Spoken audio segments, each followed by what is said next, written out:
بسم اللہ الرحمن الرحیم۔ قربانی کی شرعی حیثیت کیا ہے؟ فرض ہے، واجب ہے یا سنت ہے؟ قربانی کیوں ضروری ہے؟ قربانی کس پر واجب ہے؟ اور قربانی کا نصاب موجودہ دور میں کیا ہے؟ ان تمام سوالوں کے جوابات جانیں گے اس ویڈیو میں، تو چلیے شروع کرتے ہیں۔ ناظرین، قربانی ایک اہم عبادت اور شعائر اسلام میں سے ہے، اور اس کی اتنی اہمیت ہے کہ اسلام سے پہلے زمانہ جاہلیت میں بھی اس کو ایک عبادت کے طور پر جانا جاتا تھا، لیکن وہاں پر قربانی وہ بتوں کے نام پر کی جاتی تھی، اللہ کے نام پر نہیں کی جاتی تھی۔ اسی طرح آج بھی قربانی دوسرے کئی مذاہب میں عبادت کے طور پر بنائی جاتی ہے۔ مشرکین اور عیسائی بھی قربانی کرتے ہیں، لیکن وہ مشرکین بتوں کے نام پر کرتے ہیں، اور جو عیسائی ہیں وہ مسیح کے نام پر قربانی کرتے ہیں۔ لیکن اللہ تعالیٰ نے سورہ کوثر کے اندر حضور اکرم صلی اللہ علیہ وسلم کو ارشاد فرمایا، فَصَلِّ لِرَبِّكَ وَانْحَرْ، کہ آپ نماز بھی اپنے رب کے نام کی پڑھیے اور قربانی بھی اسی کے نام پر دیجیے۔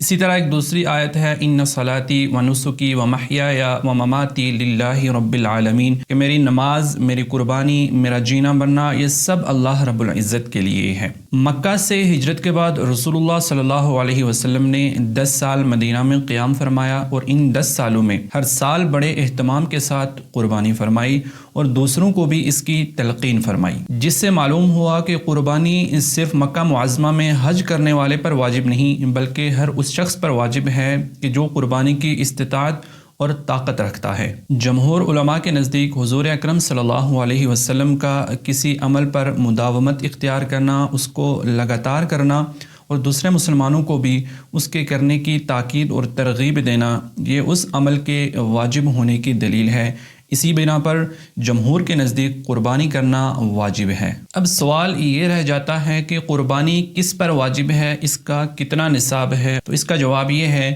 کہ قربانی کا نصاب وہی ہے جو صدقہ فطر کا ہے، یعنی جس آدمی پر صدقہ فطر واجب ہوگا اسی آدمی پر قربانی بھی واجب ہوگی، یعنی جس عاقل، بالغ، مقیم اور صحیح تندرست آدمی پر قربانی والے ایام میں، یعنی 10، 11 اور 12 ذی الحج میں اتنا مال اس کے پاس موجود ہے کہ قرض کی رقم نکال کر 7.5 تولے سونا یا 52.5 تولے چاندی ہے، یا کچھ رقم اس کی تجارت کے حوالے سے اس کے پاس موجود ہے، یا ضرورت سے زائد اتنا سامان موجود ہے کہ اس سامان کی قیمت 52.5 تولے چاندی کے برابر پہنچ جاتی ہے، یا ان میں سے کوئی ایک چیز یا 5 چیزوں کا مجموعہ ملا کر اس کی قیمت 52.5 تولے چاندی تک پہنچتی ہے، تو اس شخص پر قربانی واجب ہوگی۔ اور قربانی واجب ہونے کے لیے سونے، چاندی یا رقم یا ضرورت سے زائد سامان پر سال کا گزرنا شرط نہیں۔ اگر قربانی کے ایام میں کسی کے پاس اتنا مال موجود ہے تو اس پر قربانی واجب ہوگی۔ یہاں پر یہ جو کہا جاتا ہے کہ ضرورت اصلیہ سے زائد اتنا مال موجود ہو کہ جس کی قیمت 52.5 تولے چاندی کے برابر پہنچتی ہو، تو ضرورت اصلیہ سے مراد وہ ضرورت ہے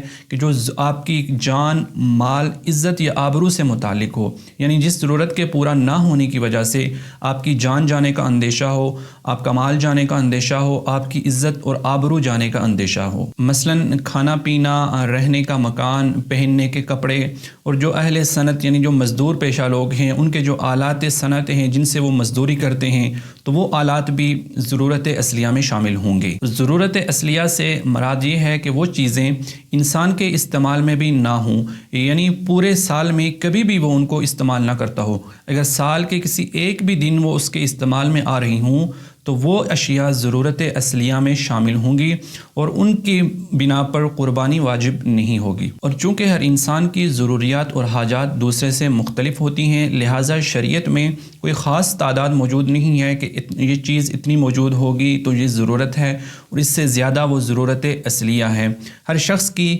اپنی ضرورت اور اپنی حاجت کے اعتبار سے دیکھا جائے گا کہ آیا یہ چیزیں ضرورت اصلیہ سے زائد ہیں یا ضرورت اصلیہ میں شامل ہیں۔ یہاں پر ایک اور مسئلے کی وضاحت کرنا بڑا ضروری ہے۔ وہ مسئلہ یہ ہے کہ اگر کسی شخص پر قرض ہے تو اس پر قربانی واجب نہیں، لیکن اس کی ملکیت میں اتنا مال موجود ہے کہ جتنی اس کی رقم قرض کی ہے وہ ادا کرنے کے بعد بھی باقی جو مال بچ جاتا ہے وہ اتنا بچ جاتا ہے کہ وہ 52.5 تولے چاندی کی قیمت کے برابر ہے، تو اس صورت میں اس آدمی پر بھی قربانی کرنا واجب ہوگا بھلا ہی اس پر قرض کیوں نہ ہو۔ لہٰذا ہمارے بعض لوگ اس غلط فہمی میں رہتے ہیں کہ ہمارے اوپر قرض ہے، لیکن اس کے باوجود وہ اتنے مال کے مالک ہوتے ہیں کہ وہ قرض کی رقم بھی ادا کر سکتے ہیں اور قربانی بھی آسانی سے کر سکتے ہیں، لیکن وہ قرض کی بنا پر قربانی نہیں کرتے۔ یہ ایک بہت بڑی غلط فہمی ہے، اس کو دور کرنا ضروری ہے۔